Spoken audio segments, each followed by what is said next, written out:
Hello guys, welcome back to our YouTube channel. तो आज की इस वीडियो में हम सीखेंगे अपने हील ब्रशेस के आगे के ऑप्शंस। तो लास्ट हमने सीखा था हील ब्रश में, जो यहाँ पे आपका हमने स्पॉट्स हीलिंग ब्रश सीख लिया था।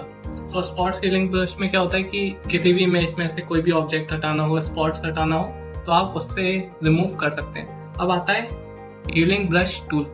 अब इसका काम क्या होता है कि आपको मान लीजिए कि हेयर का डुप्लीकेट चाहिए, या फिर आपको अपने हेयर्स बढ़ाने हैं, या तो टोटली आपको क्लोन करना है, उसके काम में आता है ये वाला टूल। तो यहाँ पे आपको इसके एडजस्टमेंट ऑप्शंस मिल जाएंगे, ये रहे यहाँ पे यहाँ तक। तो सबसे पहले हम बेसिक सीख लेते हैं कि यूज कैसे करते हैं। तो इसको यूज करने के लिए ओके, जूम इन करते हैं। ओके, सबसे पहले इसको सैंपल पे क्लिक कर देंगे कि आपको किस चीज का सैंपल लेके आपको उसका क्लोन बनाना है या डुप्लीकेट बनाना है, जो भी आप कहना चाहें आप कह सकते हैं। अब मान लीजिए आप ये हेयर है यहाँ पे, ठीक है, यही हेयर मुझे यहाँ पे भी चाहिए। अब मैं डुप्लीकेट नहीं करना चाहता लेयर को, या फिर कॉपी पेस्ट नहीं करना चाहता, तो आप क्या करोगे, सबसे पहले यहाँ पे क्लिक कर दोगे। उसके बाद जिसका भी आपको सैंपल चाहिए वहां पे क्लिक करोगे। आप देखेंगे आपका जो कर्सर है वो पॉइंटेड हो गया, ठीक है, बस क्लिक करना है। फिर आप जब ब्रश यहाँ पे ऐसे लेके आओगे तो आप देखेंगे कि ब्रश पे वाला पैटर्न बन चुका है। अब मैं इसको कुछ इस तरह ऐसे ले जा सकता हूँ। आप देखेंगे ब्रश के पैरेलल में एक प्लस चल रहा है कि ये आपका पॉइंट है जहाँ से ये पिक कर रहा है और यहाँ पे उसको पेस्ट कर रहा है, ठीक है, जैसा कि आप देख सकते हैं। आप देखें प्लस चल रहा है साथ में। सिर्फ आपको छोड़ देना जितना भी आपको चाहिए उसके हिसाब से, तो आपको कुछ ऐसा इफेक्ट मिलेगा। अब इसको आपको और डार्क करना है तो आप क्या करेंगे, एक और स्ट्रोक दे देंगे यहीं पे, जैसे कि पहले दिया था। थोड़ा सा चेंज हो जाए, कोई परेशानी नहीं। तो ये तो हो गया आपका एक ऑप्शन कि आपने सोर्स क्या रखा है। अब सेकंड सोर्स आप यहाँ पे रख सकते हैं पैटर्न। पैटर्न आपको यहाँ पे प्रीसेट्स मिलते हैं, ट्रीज के, ग्रास के, वाटर के। आप इसमें से कोई भी एक चूज कर सकते हैं। मान लीजिए मैं इसमें से ट्रीज चूज कर लूँ, क्लिक किया और ऐसे हम चला सकते हैं। इसी के ऊपर ये ट्री का पैटर्न भी लग जाएगा। फिर यहाँ पे हम अलाइन के ऊपर क्लिक रखते हैं, जिससे हमारा पैटर्न सही रहता है। आप चाहें तो अनचेक कर सकते हैं थोड़ा सा, फिर आप देखेंगे ये हो जाएगा, ठीक। लेकिन अगर हम इसको अलाइन रखेंगे,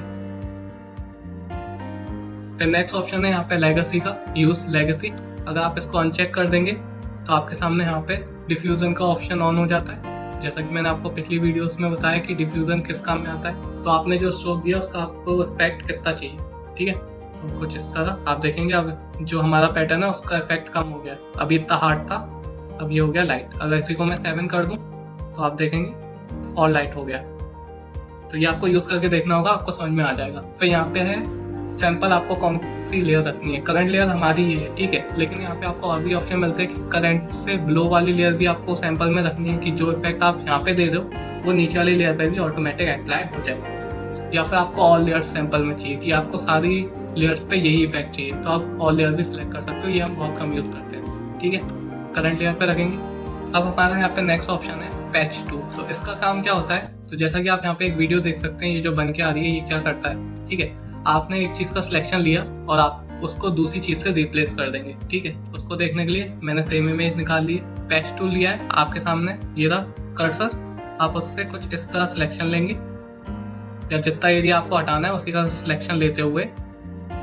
तो जैसा कि आप देख सकते हैं हमने इसका सिलेक्शन ले लिया। अब हम सबसे पहले यहाँ पे रखेंगे सोर्स। यहाँ पे भी आपको इसकी सेटिंग्स मिलती हैं ऊपर, ये सारी सेटिंग्स आप चेंज कर सकते हैं।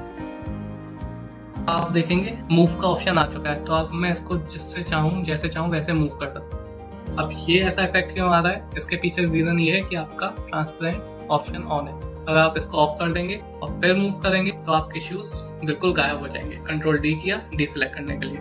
ऐसे में देख के कोई कह नहीं सकता कि यहाँ पे कोई शूज है। तो ये टूल काम में आता है एक ऑब्जेक्ट को किसी और पैटर्न से रिप्लेस करने के लिए। तो सबसे पहले यहाँ पे आपको 4 ऑप्शन मिलते हैं, ये वही है जो हमने अभी तक सीखे हैं।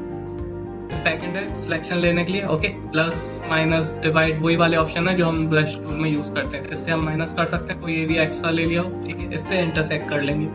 तो अगर मैं इसको ऐसे सिलेक्ट कर लूँ तो जितना सिलेक्ट किया उतना रह जाएगा, बाकी का हट जाएगा, ठीक है। ये बहुत कम यूज में आता है, अगर आप चाहें तो कर सकते हैं इसको यूज। नेक्स्ट है यहाँ पे पैच का, जो आपको रखना है वो क्या है, मतलब जो आप पैच कर रहे हो वो आपको कंटेंट अवेयर रखना है या फिर नॉर्मल। कंटेंट अवेयर मैं आपको बता चुका हूँ कि बेस्ट ऑप्शन है शिफ्ट F5 करने पे किसी भी ऑब्जेक्ट को रिमूव करने के लिए, लेकिन हम यहाँ पे नॉर्मल यूज करते हैं। इस समय हमने सोर्स रखा है, लेकिन अगर हम यहाँ पे डेस्टिनेशन रखेंगे तो शूज तो एक ये वाला आपका रहेगा ही, इसका कॉपी बन जाएगा। और अगर आप इसी कॉपी पे ट्रांसपेरेंट लगा देंगे तो वो लाइट हो जाएगी। कंट्रोल डी किया और ऑन किया तो कुछ ऐसा इफेक्ट आएगा। यूज पैटर्न, जैसा कि हमने पहले ऑप्शन में सीखा था, पैटर्न भी लगा सकते हैं। कंट्रोल डी किया। डिफ्यूजन यहाँ पे भी है, आप अपने अकॉर्डिंग यूज कर सकते हैं कि आपको कितना डिफ्यूजन देना है इमेज पे।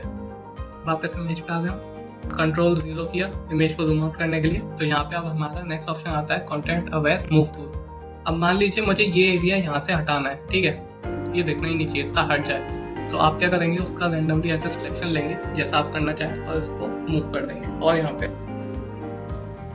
जहाँ पे भी आप उसको छोड़ेंगे फिर वहाँ से उतना एरिया रिमूव हो जाएगा। अब यहाँ पे आपको ऑप्शन मिलते हैं, ये 4 ऑप्शन जो मेन होते हैं, सिलेक्शन को प्लस करने का, माइनस करने का, फिर जो मोड है वो आपने क्या कि आपको मूव करना है या एक्सटेंड करना है। इस समय मूव पे क्लिक है तो मूव हो गया, लेकिन अगर आप यहाँ पे एक्सटेंड करके फिर इसको कुछ इस तरह लेके जाते तो आपका इफेक्ट बिल्कुल चेंज हो जाएगा। वो वाला जो आप पार्ट जो आपने सेलेक्ट किया था वो भी रहेगा और उसका एक कॉपी भी बन जाएगा।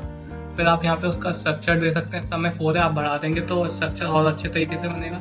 कलर्स आप चाहें तो कलर्स दे सकते हैं,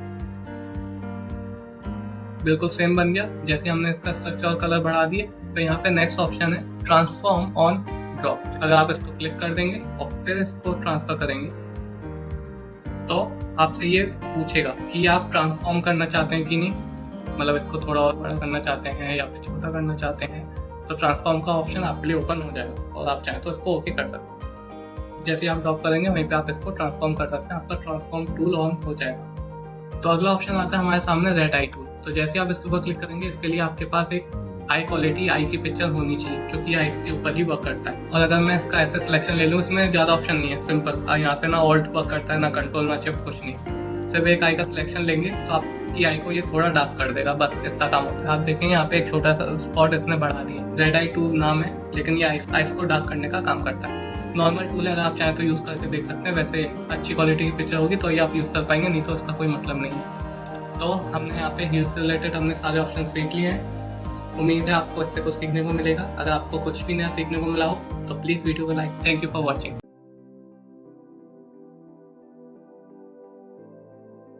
hello guys, welcome back to our YouTube channel. तो आज की इस वीडियो में हम क्लोन टूल्स के बारे में सीखेंगे कि हम फोटोशॉप में क्लोन टूल का कहाँ यूज़ करते हैं, कब यूज़ करते हैं और उसका वर्क क्या होता है। ठीक है, तो सबसे पहले हम इमेज को अनलॉक कर लेते हैं। तो ये रहा हमारा क्लोन टूल। ठीक, तो इसको टारगेट देने के लिए हमें ऑल्ट का यूज़ करना होता है, जिससे आपका कर्सर का शेप कुछ इस तरह चेंज हो जाएगा। आपको जिस चीज़ का क्लोन बनाना हो आप उसको पिक कर लेंगे, जैसे हम कलर पिक का यूज़ करते हैं वैसे ही क्लिक किया। अब यही वाला पैटर्न आगे बन जाएगा। साइज मैंने बढ़ा दिया है ब्रश का। आप देखेंगे यहाँ पे वो जिसका हमने सैंपल लिया वो यहाँ पे शो हो रहा है। ठीक है, जैसे ही मैं क्लिक करूँगा ये यहाँ पे कुछ इस तरह फिल हो जाएगा। ठीक, तो यही काम होता है क्लोन टूल का। किसी भी ऑब्जेक्ट को, किसी भी पैटर्न को या फिर किसी भी शेप का हमें अगर डुप्लीकेट बनाना हो छोटे से एरिया में तो हम ज़्यादातर क्लोन टूल का यूज़ कर लेते हैं उसमें। तो यहाँ पे आपको ऑप्शन मिलते हैं ऊपर, ये सारे आपको पता ही है। यहाँ पे आपको ऑपेसिटी कितनी रखनी है, फ्लो कितना रखना है। ठीक, फिर ये सैंपल करंट लेयर रखा है, आप चाहो तो ऑल लेयर्स रख सकते। जिस फाइल पे हम वर्क करते हैं उसी पे इफेक्ट पड़े उस टूल का तो हम हमेशा करंट लेयर के ऊपर ही क्लिक करते हैं। इसी के नीचे आपको एक और ऑप्शन मिलता है पैटर्न स्टैम्प टूल। जैसे आप इसके ऊपर क्लिक करेंगे आप यहाँ से कोई भी एक पैटर्न चूज कर सकते हैं। जैसे कि यहाँ पे इस समय लीफ का पैटर्न चूज है, हम यहाँ पे मान लीजिए वाटर ले लेते हैं। ठीक, और ये वाला पैटर्न मुझे यहाँ पे चाहिए। ब्रश का साइज बड़ा किया हमने और यहाँ पे तरह हम इसको यूज कर सकते हैं। तो नॉर्मली हमें पैटर्न लगाना आता है, लेकिन हमें कभी कभी ब्रश का यूज करना पड़ता है पैटर्न लगाने के लिए, तो तब हम इस टूल का यूज करते हैं। कंट्रोल राइट किया मैंने। अब नेक्स्ट टूल है हमारा यहाँ पे ब्रश के अंदर हिस्ट्री ब्रश टूल। ठीक, तो जैसे आप इसके ऊपर क्लिक करेंगे, वैसे हम नॉर्मली हिस्ट्री कैसे डिलीट करते हैं, कंट्रोल राइट करके। लेकिन जब हम किसी इमेज पे बहुत ही वर्क कर लेते हैं और हमें नहीं पता होता कि हमें कितनी बार कंट्रोल राइट करना है या फिर एक लिमिट होती है कंट्रोल राइट करने की, तब हम इस टूल का यूज़ करते हैं। तो जैसे कि यहाँ पे मेरी एक ही हिस्ट्री है, देखा जाए तो आप यहाँ से हिस्ट्री चेक कर सकते हैं कि मैंने कितने टूल यूज़ किए। ठीक, तो जैसे मैं यहाँ पे क्लिक करूँगा तो हिस्ट्री ब्रश का यही वर्क होता है कि आपने जितने भी स्टेप्स लिए हैं उसको क्लियर कर देता है। वैसे नॉर्मली हम डायरेक्ट ऐसे भी जा सकते हैं, ठीक है, लेकिन मान लीजिए आपको हाफ हिस्ट्री हटानी है तो आप क्या करोगे, आप इसी टूल का यूज़ करते हैं। जैसे कि हम थंबनेल बनाते हैं ना बिफोर और आफ्टर वाला, तो उसके लिए हम ज़्यादातर इसी टूल का यूज़ करते हैं। जैसा कि आप देख सकते हैं यहाँ पे ये शॉर्ट वीडियो प्ले हो रही है। तो ये थी हमारी आज की वीडियो क्लोन टूल और हिस्ट्री ब्रशेस के बारे में। तो अगर आपको इस वीडियो से कुछ भी नया सीखने को मिला हो तो प्लीज़ वीडियो को लाइक करें, कमेंट करें आपको नेक्स्ट वीडियो किस टॉपिक पर चाहिए। Thank you for watching.